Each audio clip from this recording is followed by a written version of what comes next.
Marion. So yeah, so I'm going to talk about facility and collusion of spot price contracting. And I should mention this is joint work with Richard Lowery, who's my great colleague here at UT Austin. So this is a theoretical paper, but I'm very much motivated by some empirical facts. So I want to start off by laying out some of those empirical facts. So this graph is a graph of the processor spread over the period, the 15-year period from 2005 to 2020. I'm going to cut off the data immediately pre-COVID. And so when I say processor here, so the way you can think of the beef industry in America, and I'm guessing in other places as well, is there are ranchers, and then in fact, there's an entire ecosystem of ranchers and feedlots and a whole bunch of stuff that I'm going to sort of simplify by calling ranchers.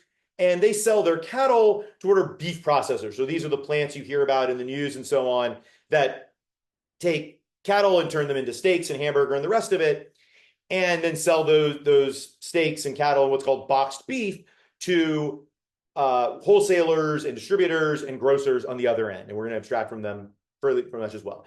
And the striking thing that I want you to take away from this graph is that the gross processor spread went from, roughly 40 cents for a decade and even before that to up about 80 cents today. And by the way, this is the processor spread. So this does not include any of the costs the processors have for actually processing the beef. So I don't know what their costs are, but even if their costs are zero, their profit margin doubled. Their costs are clearly much less than zero, or sorry, much more than zero. And so you should expect that, I don't know what happened to their profits, but they went up a lot. Okay. Mary makes a good point. If you have a question, feel free to interrupt me at any time, either raise your hand or just jump in with questions. So we would like to explain why the processor spread went up so much. And, as good Ohio economists, the first thing we thought is, well, maybe the market structure changed. If we have if suddenly the market became monopsonistic, we had a monopoly buyer, if you will, then yeah, well, okay, it makes sense. But that's not happened. So the market structure basically has not changed since 2004. There was a big merger in 2004, but that didn't really seem to change pricing very much. And indeed, the HHI, which is the blue line I'm showing you now, is stated about 0.2 for the last 15 years. Okay. But what has changed is the way this market functions, the rules or the design of the market, if you will. So in 2005, most cattle was sold cash settled, which basically means in an auction. So sort of at a spot price, there's bidders, there's sellers, we converge via price, and that's the spot price. That's sort of the usual way you think about things transacting in a spot market. But you'll notice that the amount of cash settled prices fell precipitously between 2005 and 2020. Meanwhile, forward contracts, which is this brown line here, hasn't changed very much. And again, forward contracts are exactly what you think they are. But what we've seen is a massive increase in what I'm going to call spot price and what the industry typically calls formula contracts, or even more confusingly, alternative marketing arrangements. So what is a spot price contract? A spot price contract is an agreement between, say, Peter and me that I'm going to sell my cattle to Peter in, say, a year at whatever the spot price is a year from now. So it is in no way locking in a price for me or for Peter. Instead, it's basically just an agreement that I'm going to sell to Peter in a year. And you'll notice that this went up a lot, sort of right before the period in which we saw the price increase. And the goal of this paper is to understand whether or not these kinds of spot price contracts can facilitate anti-competitive or collusive behavior. Okay. So the main theorem of the paper, which I'll be more formal about once we lay down the model, is that when spot price contracts are available, absolutely that can happen. Firms can collude much more effectively than without spot price contracts. In particular, one, if you think about the discount factor at which you can maintain the monopsony price, that discount factor is much lower than in a standard repeated Bertrand monopsony game, or oligopsony game, I guess. And second, even in standard Bertrand pricing models, once the discount factor gets low enough, there's sort of a cutoff factor, and after that, no collusion works at all. Here, actually, you can still do collusion even when you get below the sort of factor that allows you to perfectly collude. You just can't do as much. Okay. The second theorem then is that firm differentiation can lead to more competitive pricing. So in fact, there's sort of a sweet spot of differentiation, if you will. If there's no differentiation, collusion is very easy. And so you get very bad prices for the competitive sellers. If differentiation is perfect, then everyone's a local monopsonist. You get very bad prices for sellers. But in the middle, you might actually get better prices for the competitive sellers. Okay. So how am I going to write down a model that does this? So we're going to model the procurement market with spot price contracting as a repeated extensive form game. In other words, we're going to have a repeated game, but the stage game is now going to be an extensive form game where in sort of step one, firms are going to offer sellers spot price contracts. Step two, sellers are going to sign an offered spot price contract or not. And importantly, everyone's going to observe that before step three, in which firms then compete in the spot market for supply from uncontracted sellers. So you probably, unless you've seen some of my earlier work, not seen any of these repeated extensive form games before. There's actually a very nice paper by Noke and White, which also uses a repeated extensive form game. And the reason for that is because you can't use a lot of the techniques that we've developed to deal with repeated normal form games. In particular, Abreu optimal penal codes don't apply. And then, Maleth et al. Have a very nice paper about this, which sort of feels like someone wanted to write down the theory of extensive repeated form game, and instead is a series of counterexamples for why it's really hard to write down a general theory of repeated extensive form games. And one of the ideas from that paper is going to be really useful here, which is that when you're thinking about what punishment to use, you need to think about what the kind of deviation was, and it's going to rely on the deviation. So that's unlike a Abreu optimal penal code. And in particular, actually, when you're thinking about continuation play, it's sometimes going to be important to reward Olivier for punishing Peter because Peter deviated instead of simply punishing Peter. Finally, as a technical device, we'll develop a simple model of Bertrand competition that allows for some market allocation, which I think can be useful in other applications, and I'm happy to talk about that after the paper. Okay. The second result that I want to highlight, actually, there's two other results I want to highlight. Sorry. I'm going to talk about the results first. In our equilibrium, firms are going to obtain significant supply through spot price contracting, and this will kill the incentive to bid aggressively in the spot market. That means firms are going to be less tempted to bid, and that's going to allow them to collude more. Now, a natural thought here is, well, look, yes, it's true you're killing competition in the spot market, but it's simply going to unravel back to competition in the contracting market. And I'm going to show you, in fact, actually, that won't be the case, that there are plenty of ways for Olivier to punish Peter if he acts badly in the competitive market, in the contracting market, so that Peter won't want to do that either. Okay. So what can we do? How can we change this market to make things better? So interestingly, there are actually bills in the US Congress to basically restrict the degree of spot price, actually any type of forward contracting, spot price or forward contracting. And we'll show that under those kinds of restrictions, competitive outcomes can be restored. The market can go back to being as competitive as it was before we used a lot of spot price contracting. The second result I mentioned earlier is that when firms are differentiated, contracting comes at a cost of supply misallocation. And so if we're thinking about using this technique, then we face a trade-off. It does make collusion easier, but it comes at an efficiency cost. And so it turns out there's sort of a bang-bang solution. The optimal solution for firms is either full contracting, implement the monopsony price, or give up on the mechanism I'm going to describe here and go and get some amount of competition. And so what this means is then prices are non-monotonic in differentiation. And again, I'll be much more precise about that statement when I've laid out the model. I guess this is a great time for questions. If people have questions about the motivation or the basic results before I jump into. Peter, I've been picking on you already. This is going to be a fairly broad question, and my guess is you're going to answer it later in your talk. So my experience with commodity markets is that the form of contracting varies quite a bit from commodity to commodity, depending upon the economic problems it's attempting to solve. And so, for example, in electricity, there's lots of forward contracting where you're locking in price and quantity. But there's also, and that's for energy, but rarely more than 1 year in advance.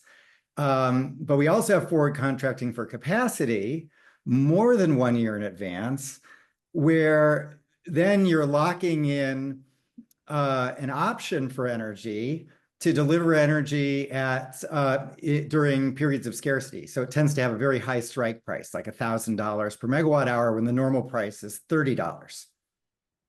Mm-hmm. Then in other commodities, like let's say rough diamonds, we have what you have here, this spot contract, where we have year ahead auctions or multi-year ahead auctions, and they settle at the spot price. So its quantity is fixed by the auction. And, interestingly, the participants pay a premium in order to settle at the spot price for a fixed quantity, which seems odd to most people, but that's the empirical reality. And in other minerals, we see these forward contracts pegged to the spot price. But the premium is a premium is paid by the seller, not the buyer. And so it's really interesting, I think, that, and this distinction is the efficient allocation of risk. So what risk are you trying to allocate, and who can better bear that risk? That's the fundamental economic problem.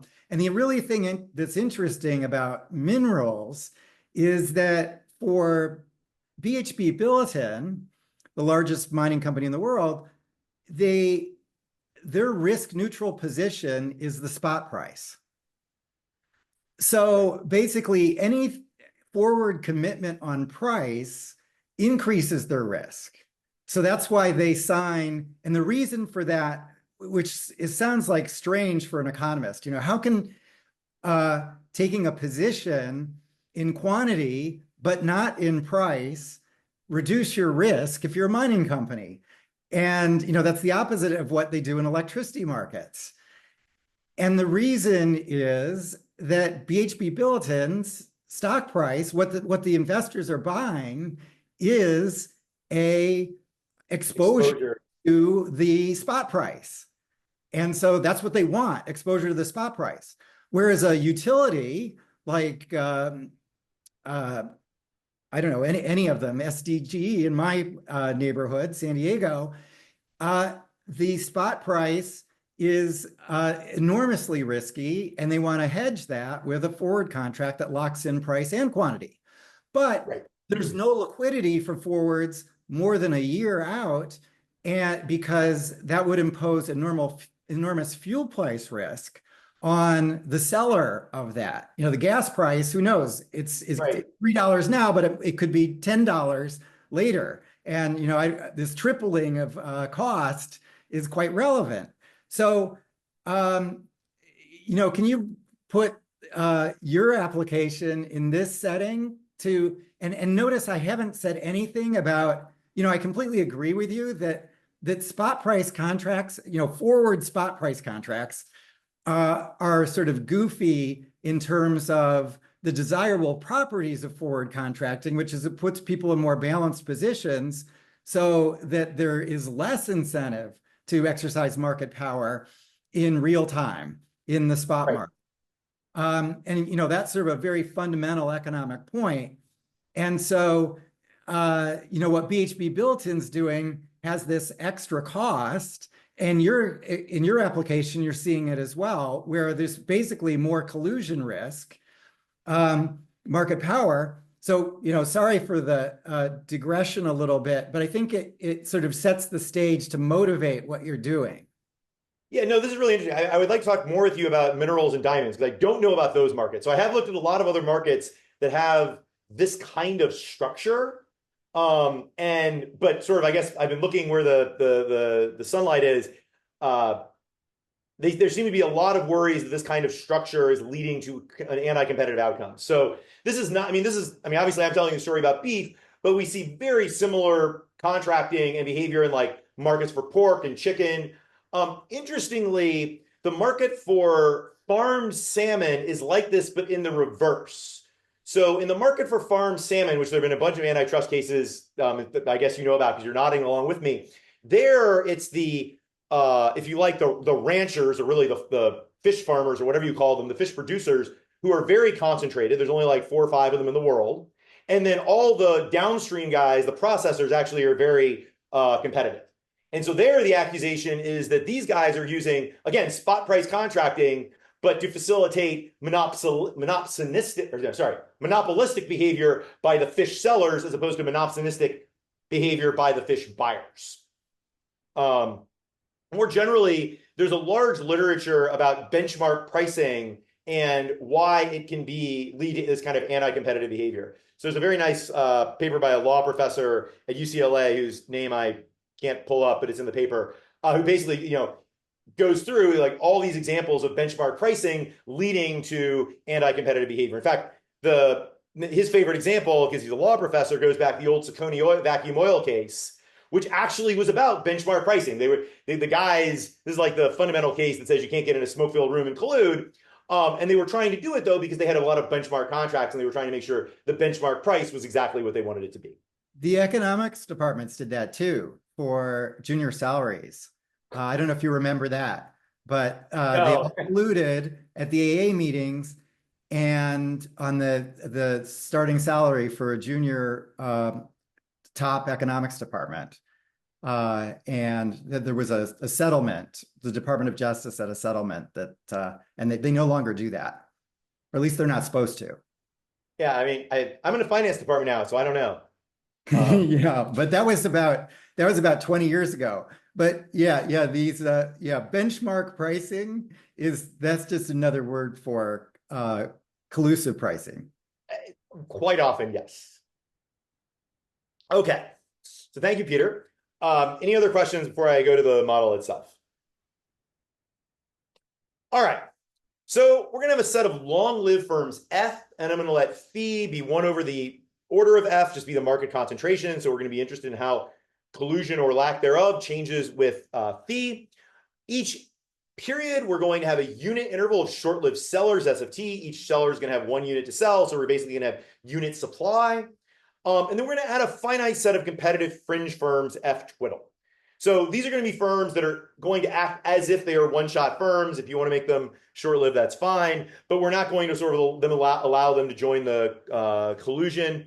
They're going to simply maximize profits in the spot market each period. And again, this is reflective of the reality of the beef packing market, that the big 4 beef packers are like 80% of the market. But then there's a bunch of little small players, generally with like 1 or 2 facilities. And I'm going to call F bar the union of all the firms, the long-lived firms that we're worried about, and the short-lived or the competitive fringe firms, F twiddle. Okay, so those are going to be the players in our game.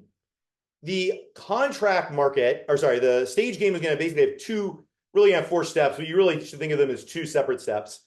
We're going to have the contract market. So in the contract market, each long-lived firm F is going to choose a finite partition of intervals, and basically he's going to offer a spot price contract to everybody in that in some subset of that partition, and he's going to offer it at the same premium to everyone. That's not necessary, but it makes writing down the math of what he's doing a lot easier to do. It's pretty much does not really affect the results. Okay, each seller then is going to accept at most 1 contract from the set of contracts offered to him.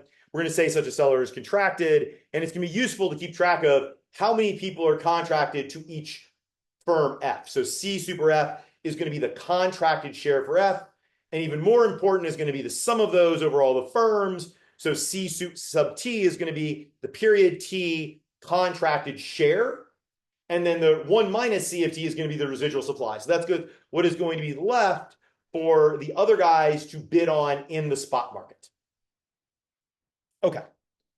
In the spot market, each firm F is going to choose a price P super F and an aggressiveness A super F. I'll talk about aggressiveness more in a second. And then each competitive fringe firm is going to do exactly the same thing. They're going to choose their own price and their own aggressiveness. Now, one of the problems we're going to run into is because we have asymmetric firms in our spot market, we're going to want to allow for endogenous allocation of goods in this spot market. And if you've ever dealt with the sort of models of Bertrand competition with asymmetric firms who don't have exactly the same cost structure, it very quickly becomes a mess. And people have spilled a lot of ink trying to come up with a model of how to do that in a way that makes economic sense. So what we're going to do here is we're going to allow firms to effectively endogenously allocate the amount, their spot quantity at the prevailing price.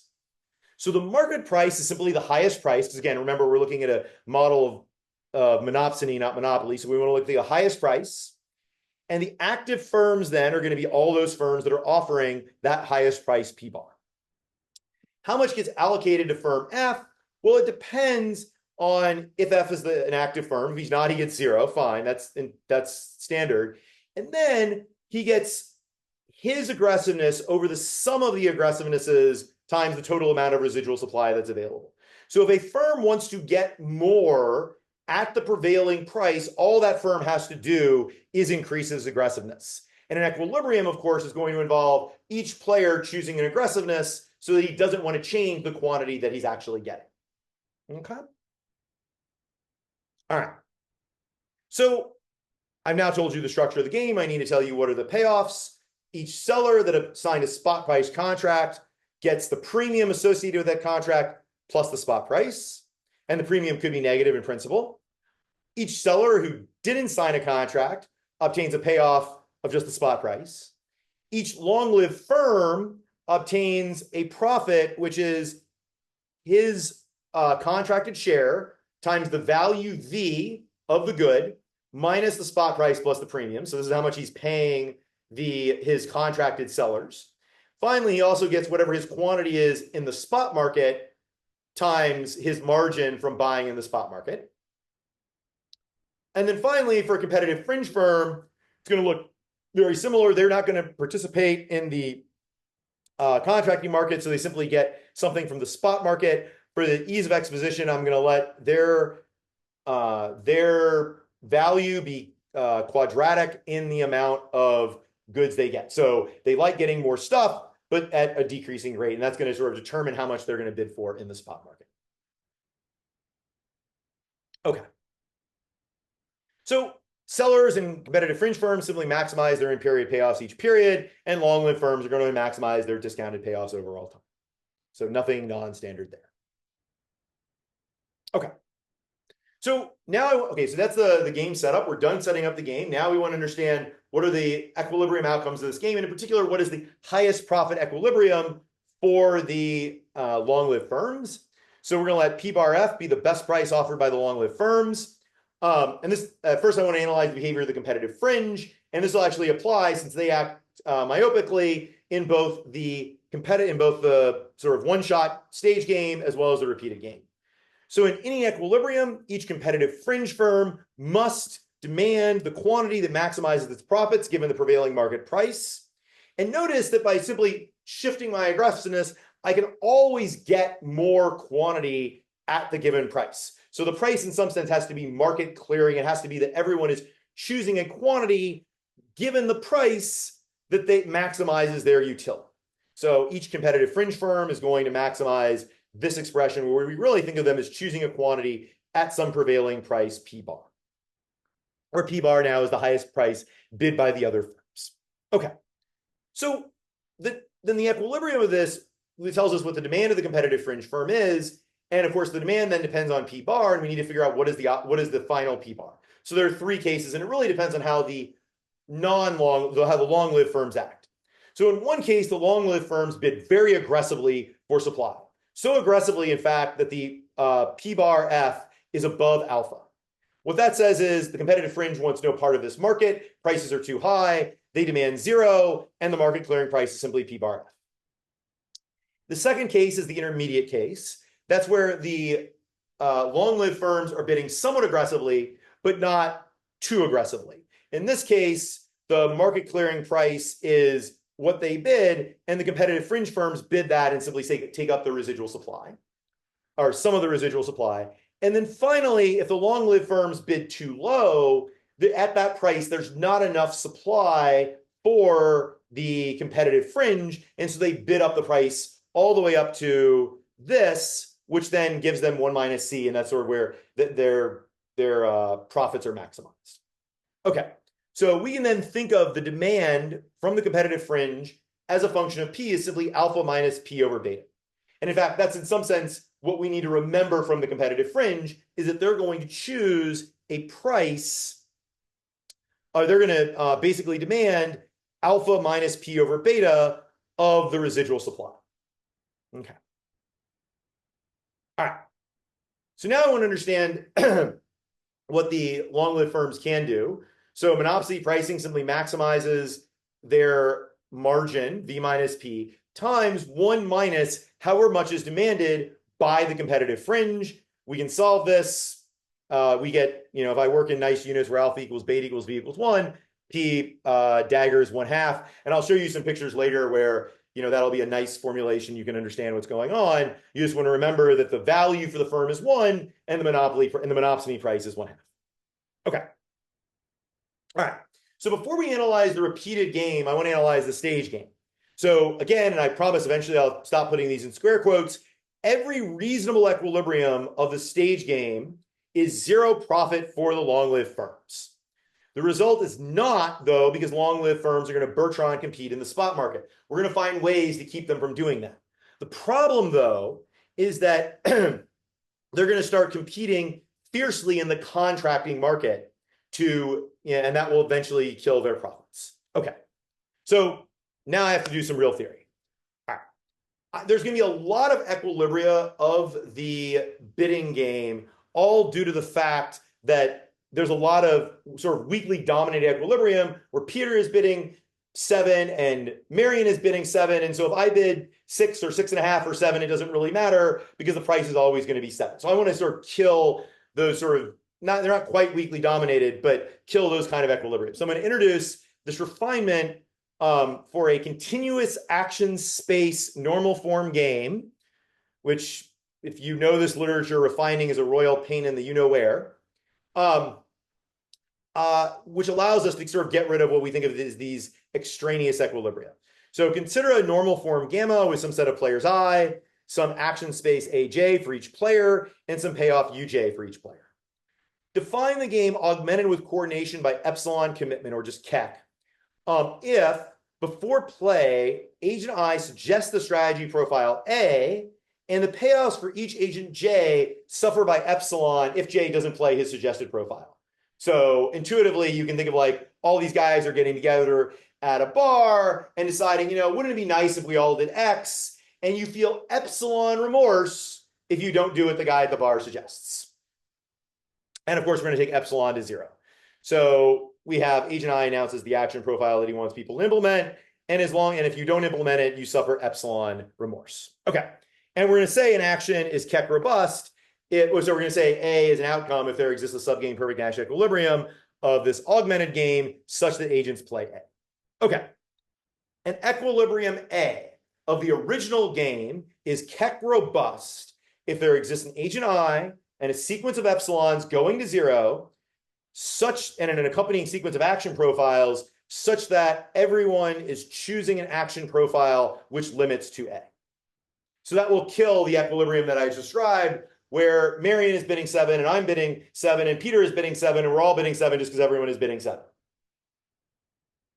Okay, so now with KEC robustness in hand, I can detail what's going to happen in the various sections depending on how much the contracted shares are. So just to remind you, CF is we're going to think of for this example, we're just going to think of 2 firms. We're going to have a contracted share CF.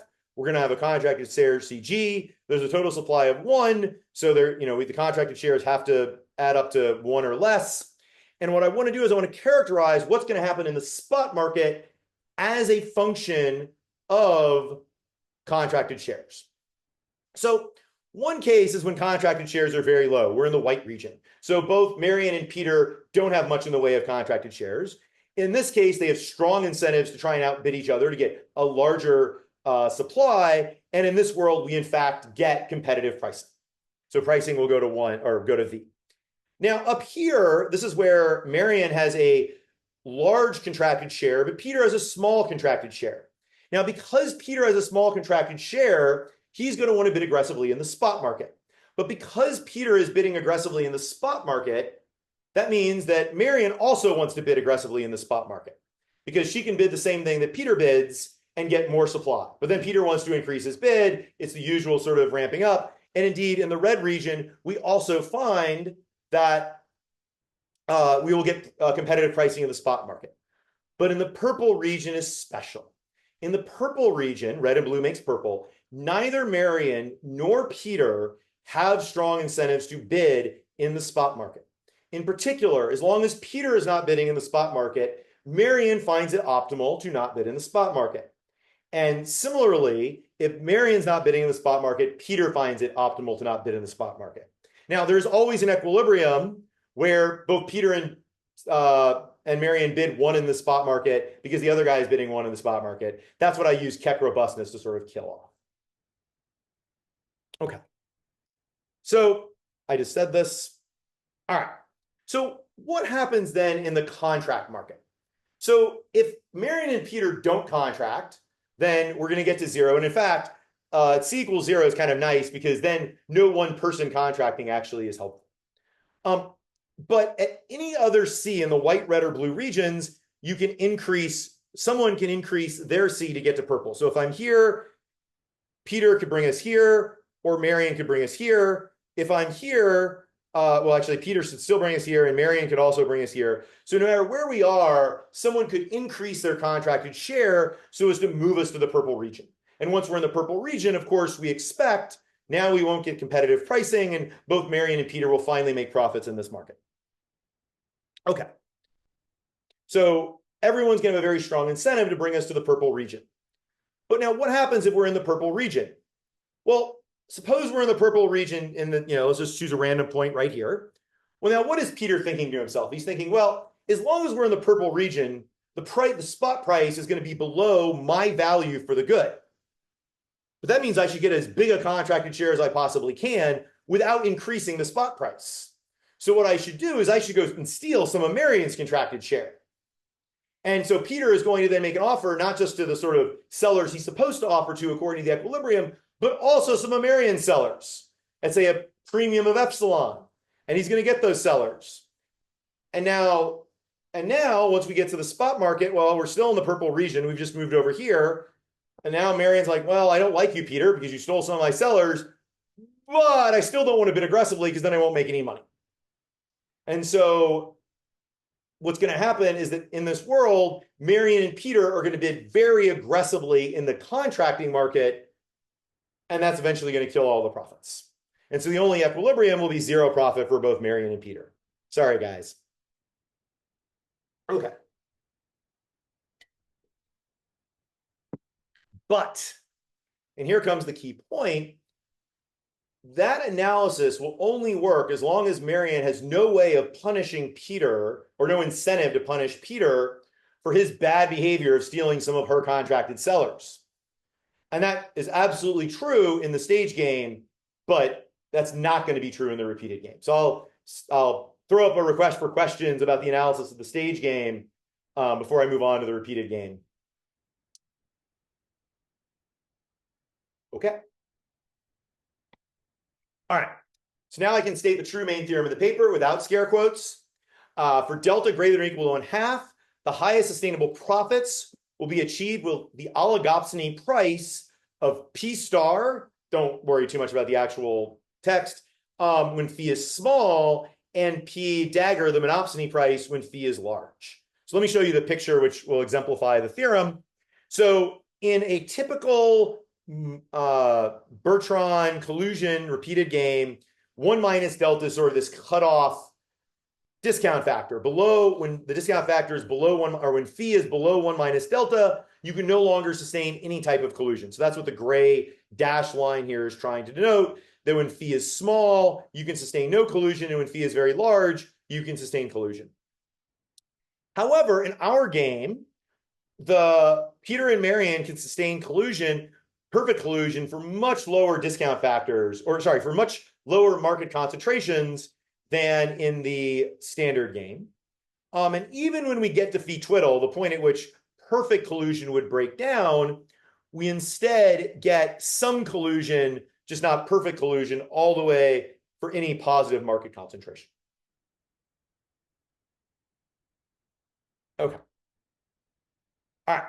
So now to prove the theorem to you, I'm going to need to construct a equilibrium which delivers those payoffs. So let me spend a bit of time on this picture, because if you remember this picture, you'll remember how the equilibrium works. So the competition phase is straightforward. This is Marion and Peter bid V every period, and we're just going to compete fiercely. This is sort of the punishment phase, if you will, for when people act badly, some of the time when people act badly. In the collusive contracting phase, this is subphase, I should say. So this is when they're bidding in the contracting market. They are supposed to only contract with a certain number of sellers. And as long as everyone does what they are supposed to do, they will then they are supposed to engage in collusive pricing in the spot market. And again, as long as everyone does what they are supposed to do, next period, we will go back to collusive contracting. If, however, Peter engages in this bad behavior where he steals some of Marion's sellers in the contracting market, that's a deviation.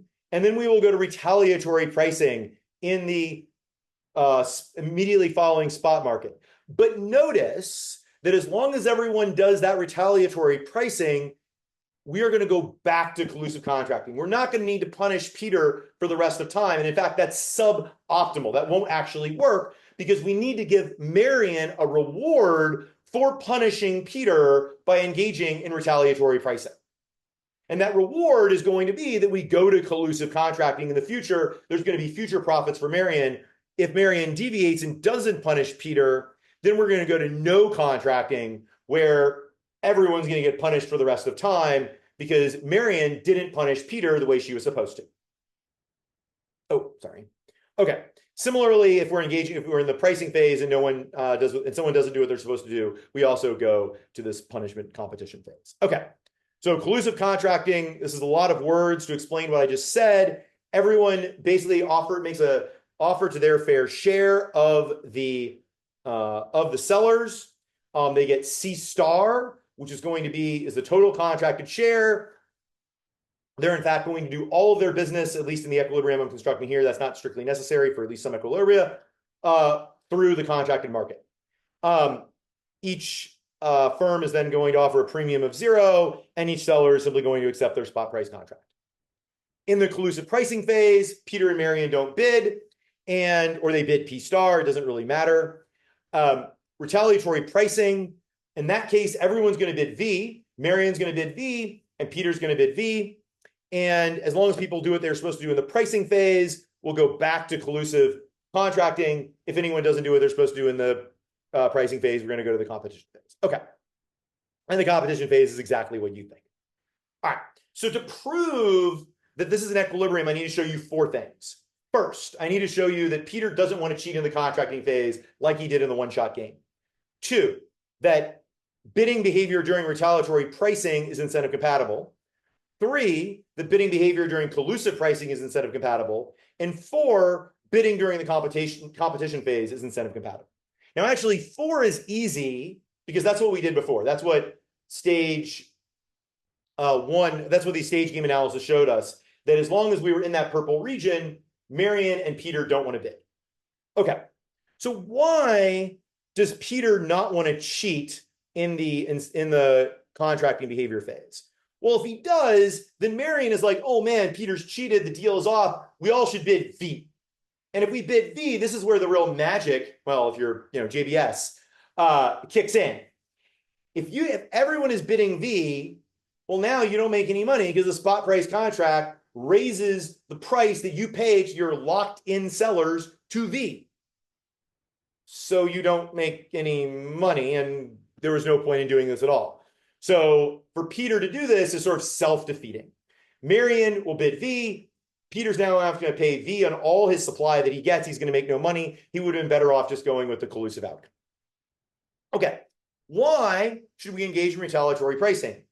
Well, because everyone else is doing it. And in fact, this passes the Keck robustness test because now Marion and Peter and Olivier are worried that if they don't engage in this punishment phase, then we're going to go to competitive pricing, and that's going to be very bad for everyone. That's sort of why we need the delta to be greater than or equal to 1/2. Finally, collusive pricing sets our lower bound for price. If Peter decides to deviate, sorry, Peter, for during the pricing phase, this is the bidding phase, he gets his margin times 1 minus the contracted share for every other firm, minus however much goes to the competitive fringe. Now, interestingly, in this setting, it's not necessarily clear that Peter wants to bid epsilon higher than everybody else, because he needs to worry about the competitive fringe. So in fact, he might bid strictly higher or substantially higher than the price that he's supposed to bid to get more supply, to enhance his supply.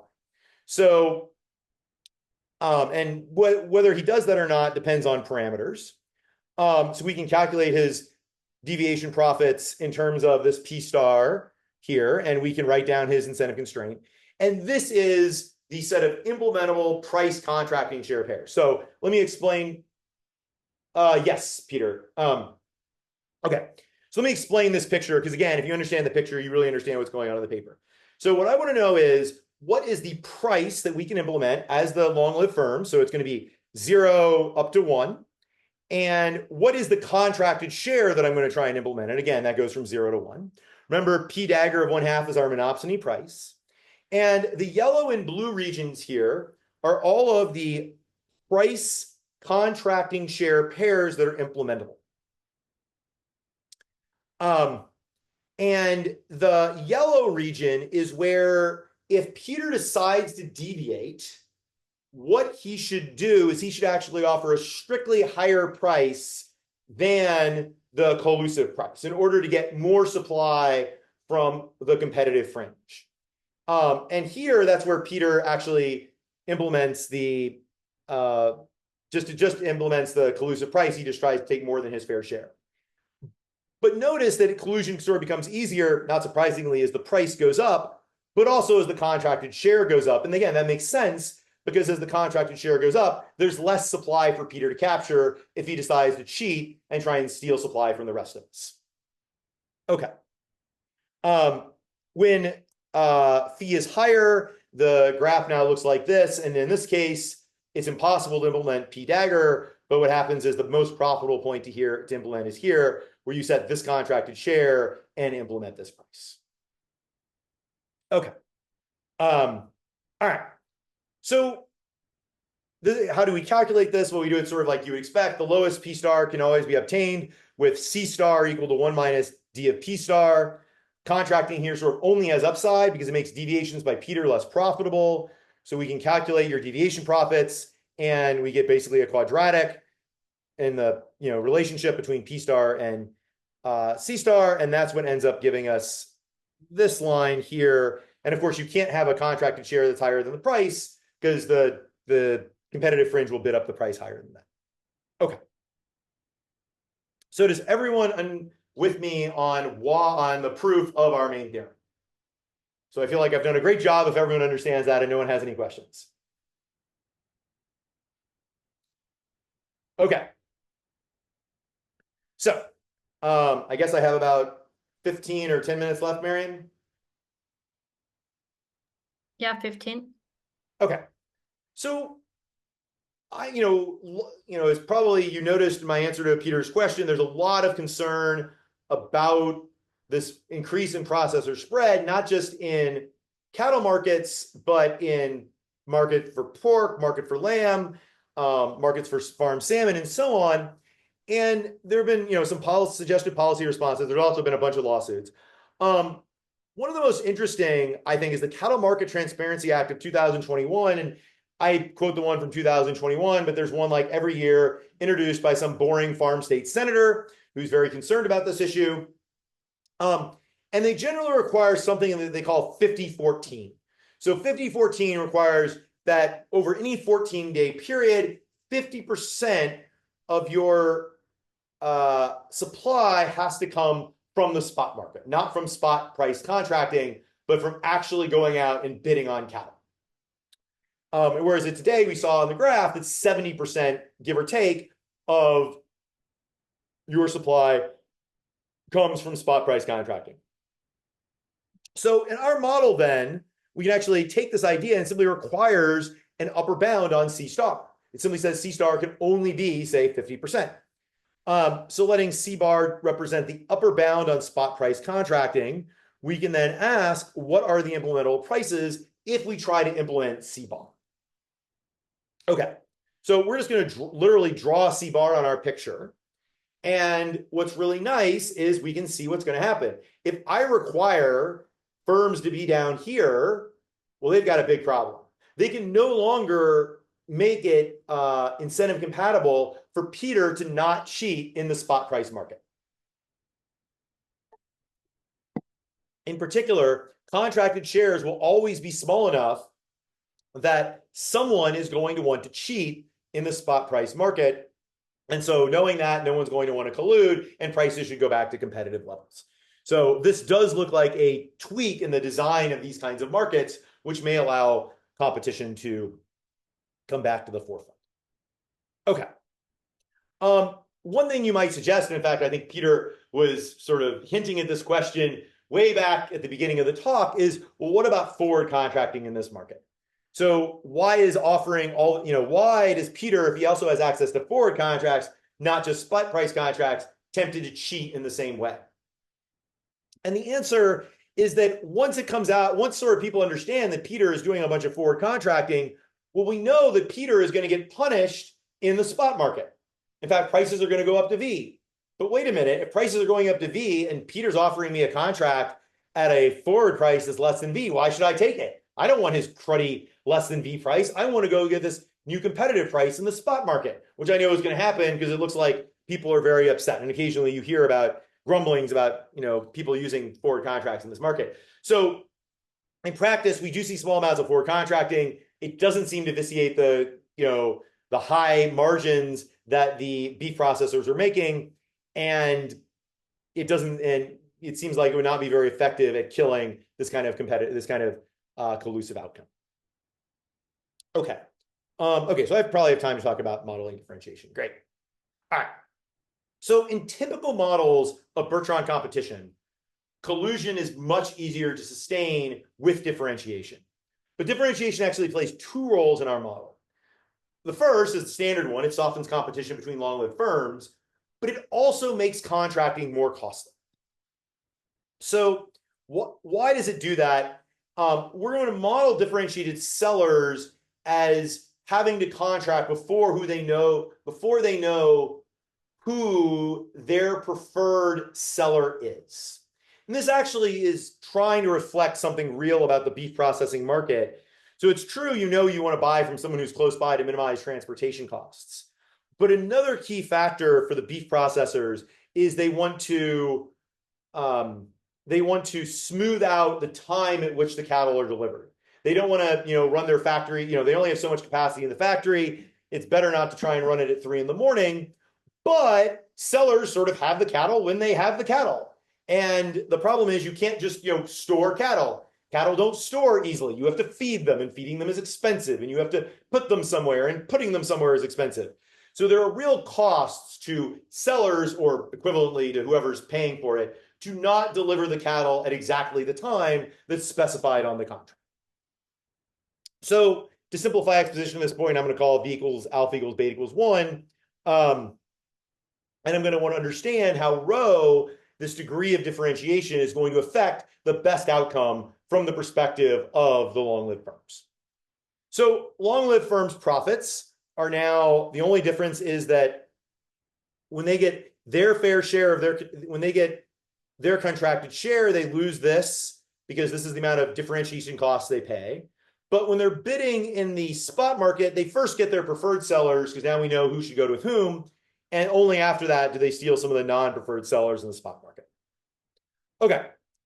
I don't expect you to read this theorem. There's a lot of, Greek here. What I want to do is I want to show you the picture. So what happens in this market?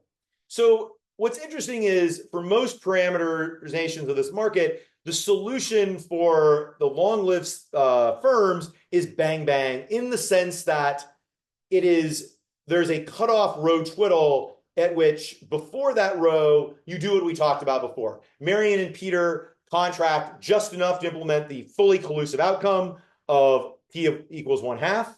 But when row twiddle gets big enough, they give up on contracting and they go to just doing no contracting and it being a sort of standard differentiated Bertrand game. And so prices then will go up. Remember, that's more competitive because we're in a monopsony environment. And so sellers are competitive sellers or ranchers are better off here. And then again, as row grows, the differentiation grows, you eventually get more and more and more closer monopsony because Peter basically becomes a local monopsonist because the differentiation is very high. And so profits obviously are the flip of that. In the interest of time, I'm not going to go through the whole proof.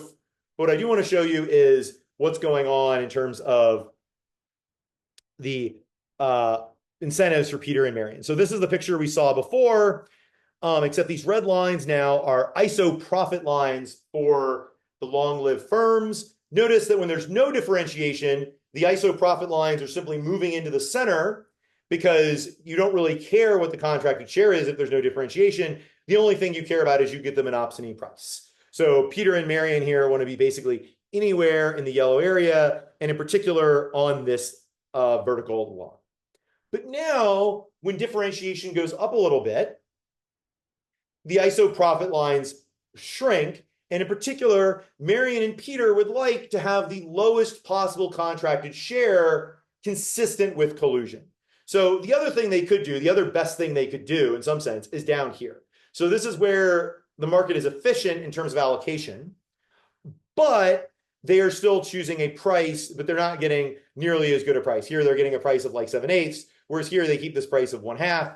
And so even though there's some misallocation, Peter and Marion prefer this point. It is a higher profit for the industry than this point here. As row goes to 2/12, it becomes a closer call for Peter and Marion, but they still prefer to collude with very high amounts of contracting instead of having zero contracting. And then once, however, collusion row is high enough, it actually makes sense for Peter and Marion to give up on contracting and simply engage in sort of standard repeated game, different Bertrand differentiated markets. Okay. So why don't they do this? Well, the issue is that misallocation costs are linear in the contracting share, and price maintaining deviations, the incentive gain is also linear in the contracting share. And so as I increase row, I'm basically increasing the slope of this line, not changing the slope of this line, and eventually they cross. So it's either going to be P star equals P dagger or C star equals 0. That's sort of the full contracting, if you like, is this point here, and the no contracting is this point here. And when row is high enough, we flip to this point. Okay. All right.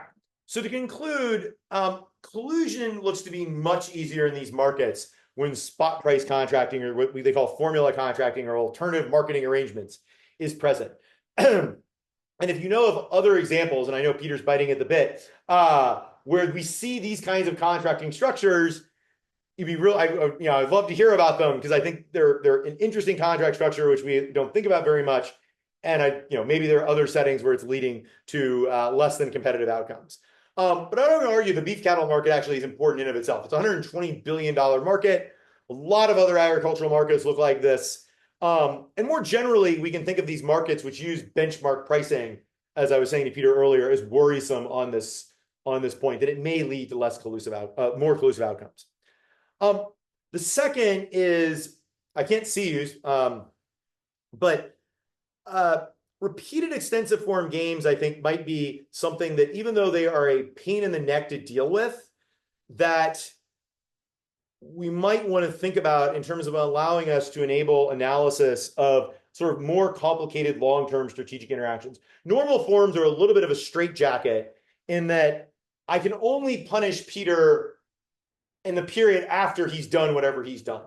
But many, many interactions between firms take place in many ways. So Noke and White have a very nice paper on vertical integration where you have sort of multiple layers of sale, and they use a repeated extensive form game there to help explain how vertical integration may facilitate anti-competitive behavior. I have some earlier work with my co-author Richard and Scott Commoner, who I'm sure many of you know, on syndicated production or brokering, where again, we use a repeated extensive form game. So there's this fascinating fact that IPOs always go for 7%. One might wonder why that is. And again, but when we think to explain that, you again need a repeated extensive form game. So we model that as a game in which first people bid for the right to do the IPO, but then firms, as they do, syndicate the IPO. So after Marion bids against Peter for the IPO, she immediately turns around to Peter and asks Peter to help her out to do the IPO. And as you might imagine, that gives Peter some leverage in trying to convince Marion to go along with a possibly collusive outcome. And so there's a big literature in finance about whether IPOs are collusive or not. The other paper's on basically real estate agency and how they always keep 6%. There was a minor little court case about that. You may have heard about that in the news. But I do want to make a plea that I think there's actually a lot of other really important markets or action, situations like interactions with regulatory agencies, which can be better understood by thinking of as a repeated extensive form game. So, the FDA drug approval process, which has many, many steps, but of course, Pfizer or Eli Lilly expects to interact with the FDA, not just for their most recent drug, but for many drugs in the future, I think would be another interesting area to try and think about whether these dynamics can help us explain firm behavior. So thank you all for your time, and I'd be happy to take any questions.